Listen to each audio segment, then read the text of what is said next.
Peu importe à quel point on essaie de penser qu'on a raison quand on récite un credo et qu'on adhère à une église, là encore, vous restez ce que vous étiez, à moins que vous ne naissiez vraiment de nouveau de l'Esprit de Dieu. Tout cela ne vous change pas. Votre credo, le fait d'adhérer à une église, ou de changer votre façon de penser, ou vos bonnes intentions, aussi bien que ça puisse paraître, là encore, ce n'est pas juste. Il faut que quelque chose arrive. La nouvelle naissance est une expérience, quelque chose qui se passe. Donc, ce ne sont pas ces choses-là qui produisent la nouvelle naissance. Maintenant, ces différentes églises, elles diraient, « Eh bien, acceptez ceci ou croyez cela, et c'est en ordre. » Mais ce n'est pas le cas.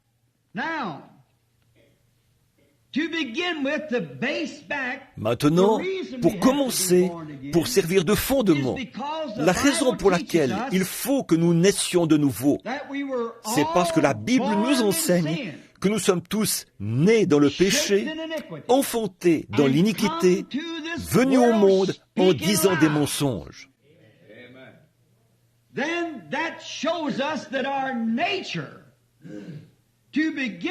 Alors, cela nous montre que, pour commencer, notre nature est pécheresse dès le départ.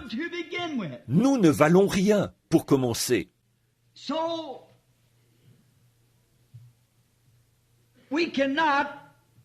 Nous ne pouvons donc pas revendiquer quoi que ce soit sur la base de notre habileté, de notre sincérité, ou de notre importance, ou de notre petitesse, ou quoi encore.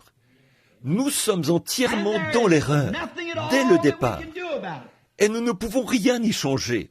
Vous ne pouvez pas.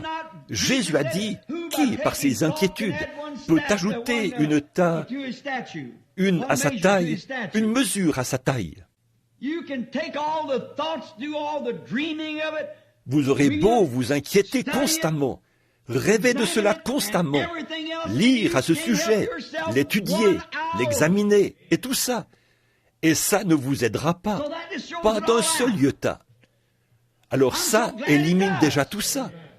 J'en suis heureux, parce que si cela résidait dans l'idée de connaître quelque chose, d'être intelligent, nous, pauvres illettrés, nous aurions été mis à l'écart, et nous n'aurions eu aucune chance.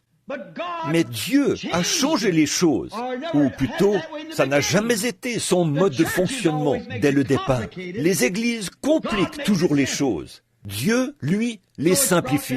Alors les choses sont ramenées au point où nous pouvons tous voir. Nous pouvons tous avoir cela. C'est pour celui qui veut.